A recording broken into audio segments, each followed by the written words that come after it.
angle that you're on. If you're on 10 meters, the old adage is don't look any higher than 10 degrees. Of course, the power goes into space. You can only talk distance by the reflection or the rolling of that 10 degrees. 20 meters, don't look any higher than 10 degrees. You look higher, you're heating the ionosphere, burning a hole in it. It never comes back down. It can go out through, but it can't get through to burn. Why? Because it don't have the power coming back down. 80 meters, don't look any higher than 80 degrees. Why? Because that's the angle. It comes right back down, and you hear yourself. So it's a self-destruct mode. 6 meters. 6 meters. Don't look any higher than 6 degrees. And the only way you can get to 6 degrees takes 25 wavelengths. 25 wavelengths per leg. That would be 50 wavelengths total on one side of the antenna, 50 on the other. 50 on the other. That'd be 25 wavelengths per leg, right? Would give you a gain of 1,000 for 1 watt in it. Output out of the antenna, 1,000 watts. 1,000 watts. So if you run 100 watts into that, you got 100,000 watts of effective radiated power into the proper size of the antenna. Read about rhombic.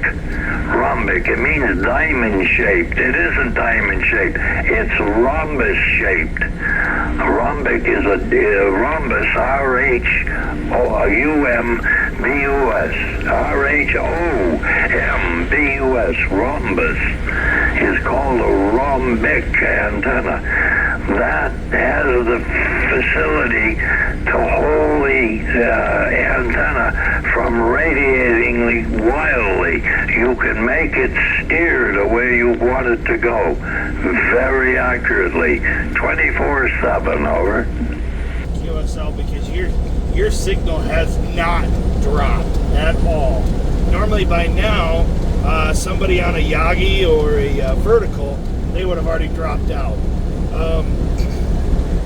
The signal strength on that is almost 20 dB over S9, and I'm on a very compromised mobile antenna here with just 100 watts, and I'm only getting maybe 1 dB to 2 dB of gain.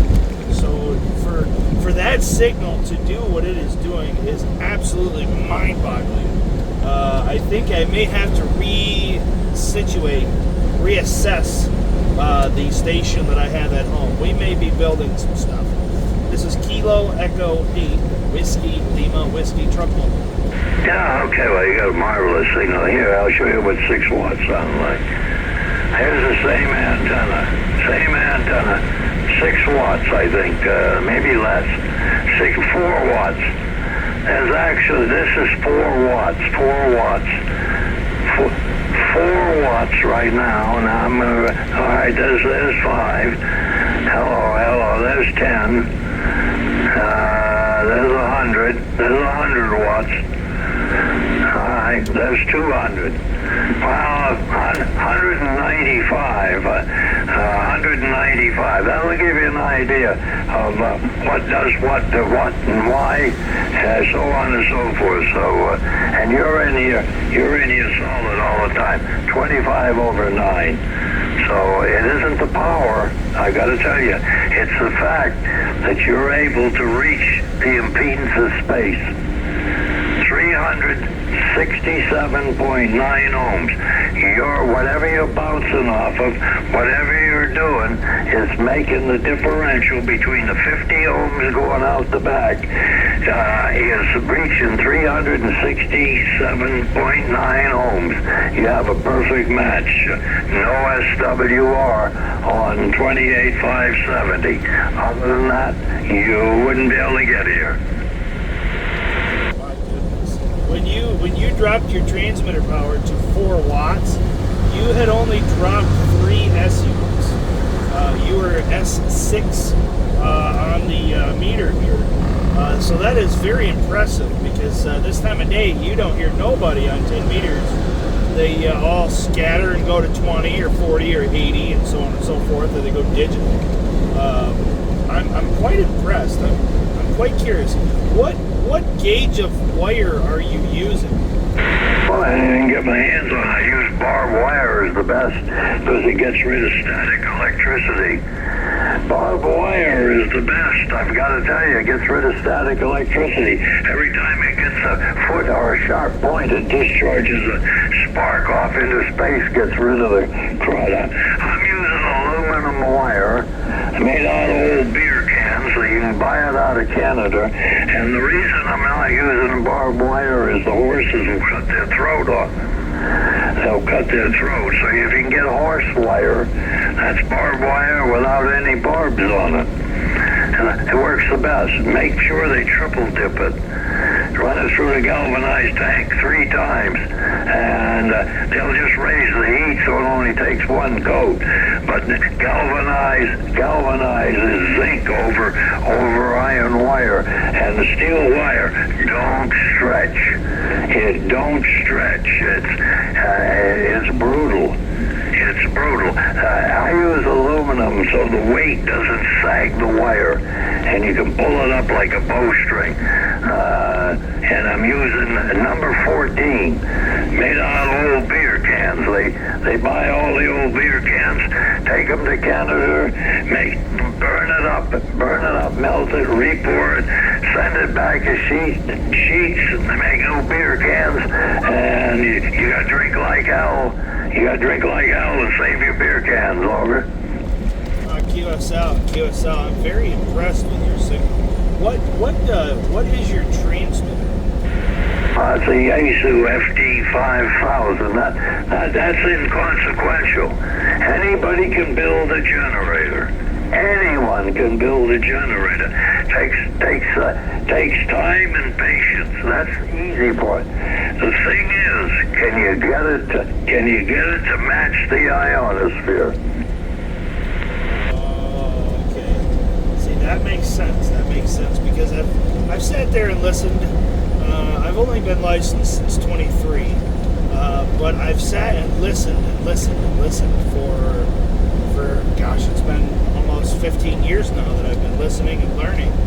I've gotten it pretty close. This ham stick is the closest thing I can operate remotely.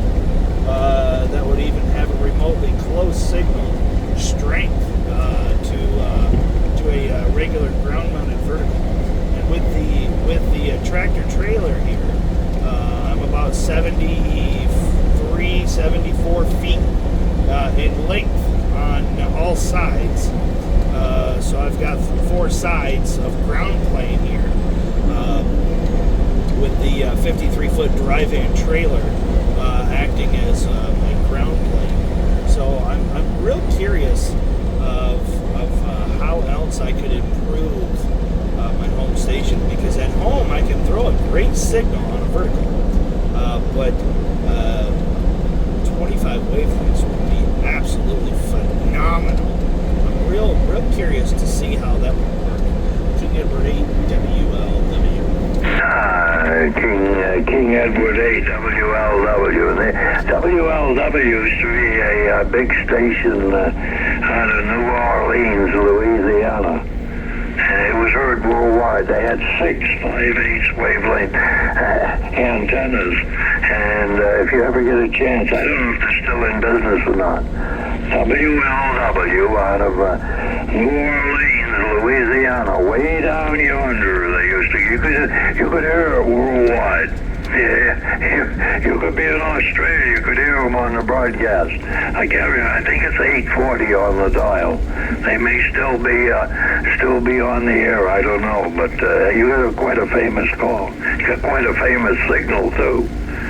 you've done a lot of grounding and bonding and everything on that trailer, and what you have is a huge variable capacitor moving across at a constant height above the ground.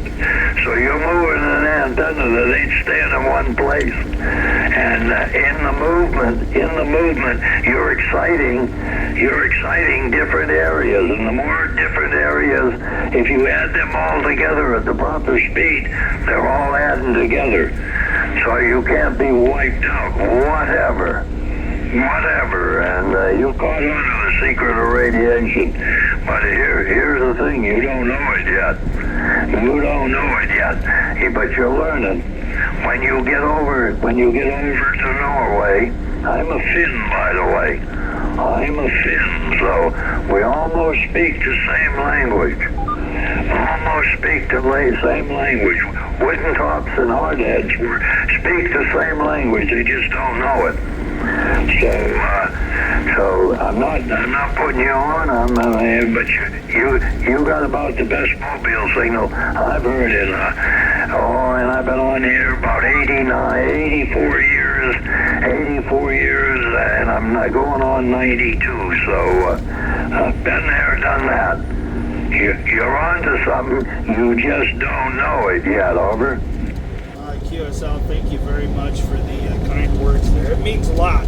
I strive to live up to the name of WLW. They operate on I believe it's 700 cycles. 700 cycles right now. The Voice of America, I believe. WLW 700 AM. And I really appreciate the compliment. It means a lot. I've sat and gone through this truck.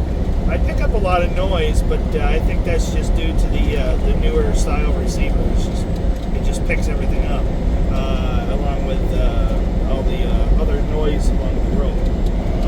But I was talking to some friends earlier today on TikTok, and we were going going down the road, and people were asking me why my signal goes up so high, my noise floor goes so high, and then my noise floor drops down so low to almost nothing. They couldn't quite figure it out. Well, not only do I have such a good match to this antenna, the capacitance of the ground makes a very big difference, especially over the road. The capacitance of asphalt to concrete is very much different. It has a different form of reflection, and they couldn't quite grasp it. But I've noticed myself going over an overpass, like currently right now, we're on concrete, now we're back to asphalt. They didn't quite comprehend it, and I had to go and explain it. It's the capacitance of the road. Everybody says, "Oh, well, you got to have a wet ground." Well, yes and no. It's the capacitance and the resistance of the road to reflect your signal. And as you were saying, I do have that mobile exciting of the airwaves here, and it's so interesting. I could sit here and go all day long about it. Back to you. Here's the real reason. The steel rods in the concrete, which isn't in the road. So those steel rods improve the capacitance. They give you a better capacitor because they're conductors. They're truly negative. They're grounded. They're at ground potential, and you're going over with a moving ground. But look for a thing that's looking to latch to ground with a capacitor, looking at metal in the bridge deck or in the concrete that's the road that you're on. When you run over the insulator, when you run over the tar, you're changing the capacitance to a lower value. You're killing the ability to latch onto the ground. you're actually tuning the whole truck. You're tuning the truck to ground on concrete. You're untuning it when you put it on an insulator. The tires are bad enough. When you go on the extra foot of concrete, because it ain't the first time it's had oil, and probably the 12th time it's had oil, or 3 inches of blacktop, or less. So you got it. They just won't believe you. You're not supposed to know this, over. QSO, yeah, it's very interesting. I've never been able to actually hold a conversation with somebody because normally fellas that's got this kind of knowledge, they're on 80 meters or 160 meters, and I don't have those capabilities at the moment, not on the rig. So it's a extreme pleasure. I didn't mean to interject with your QSO with the other fella. I'm just extremely inquisitive. I'm like a sponge. I just soak up knowledge. Yeah, I'm gonna have to, when I get home, I'm gonna have to go buy me some wire. Well, very good. No, he's listening to you, more than likely. BFU is listening to you. He's right there. He's right there in the city. He's right there in Kansas City, so he's listening to you. There's not much he misses. He doesn't come in second. No, you're onto it. You're onto it. You're not missing. Yeah, they're there. All the experts are way ahead of me. They're all in heaven. I'll be there, nothing to look forward to, no place to go. Ham radio is a lifesaver, on and on and on. But what I can't get is the stupidity that's being distributed across the spectrum. Unfortunately, they can swear better than they can think. I'm not impressed by it. I can swear. You want to hear me if I get started. I'm a sailor. My hobby was sailing. Yeah, there's no words I haven't heard before or used before. And there's none of them that I won't back up. So here I'm completely different, hopefully.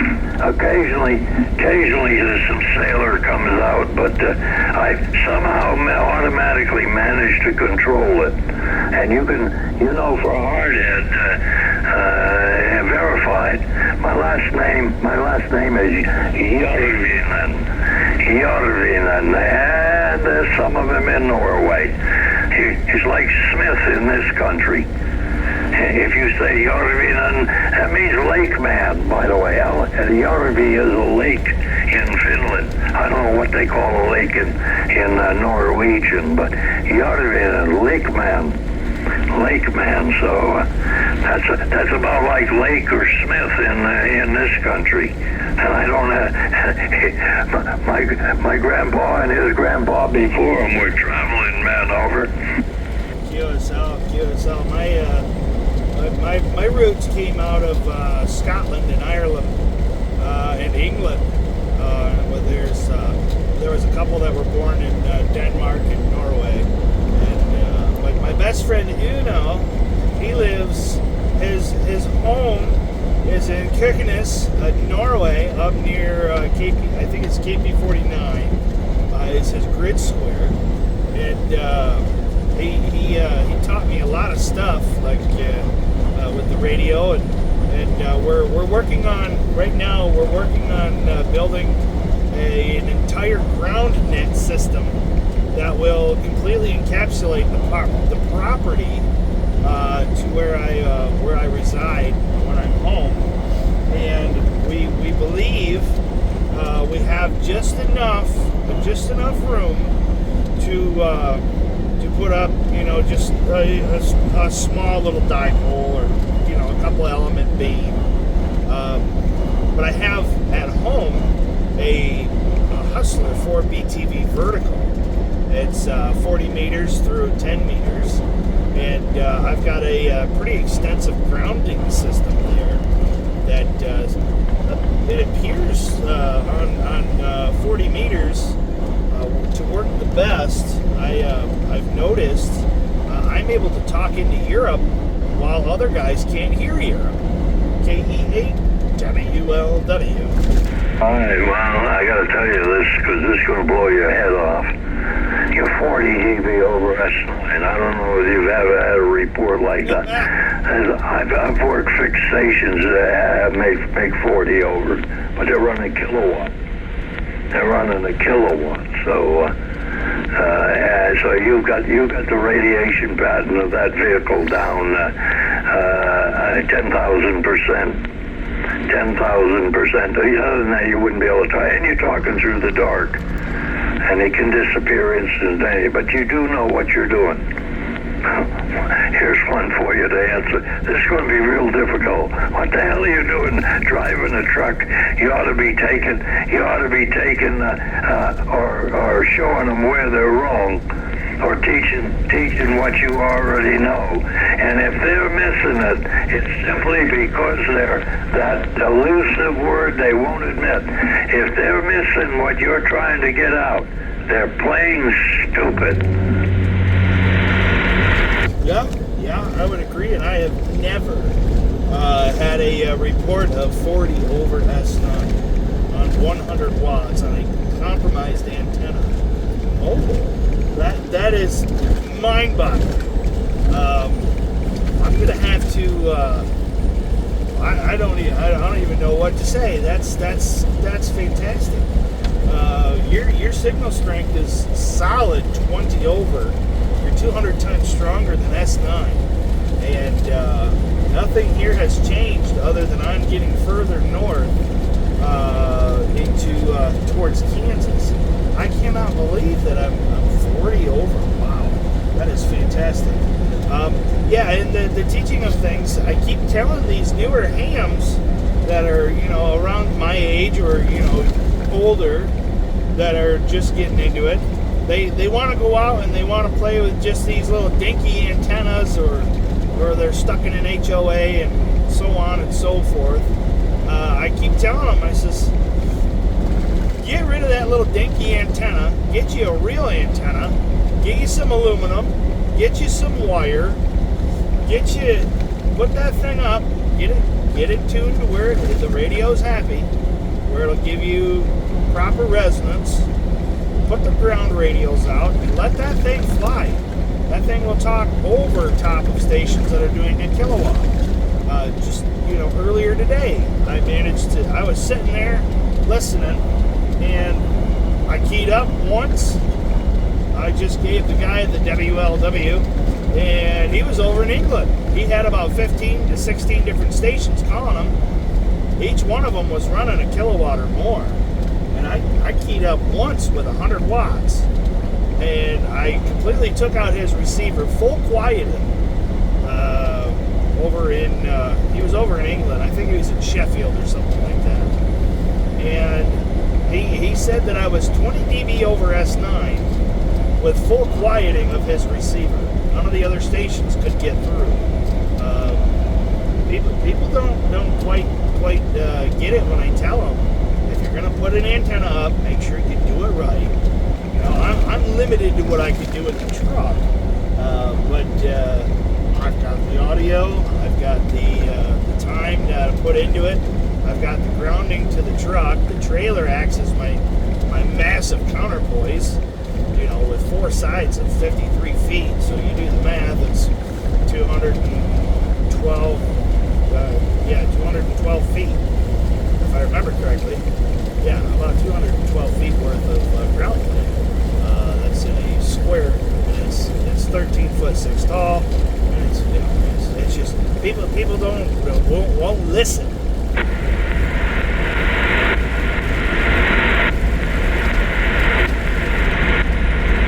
Back to you. Team number 8.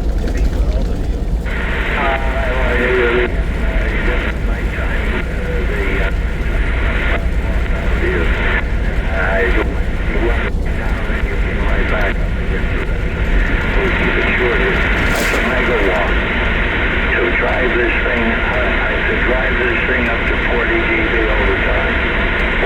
It would take 1 megawatt, 1 million watts power, not just 1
8 Whiskey, Lima Whiskey. Thank you very much for the information.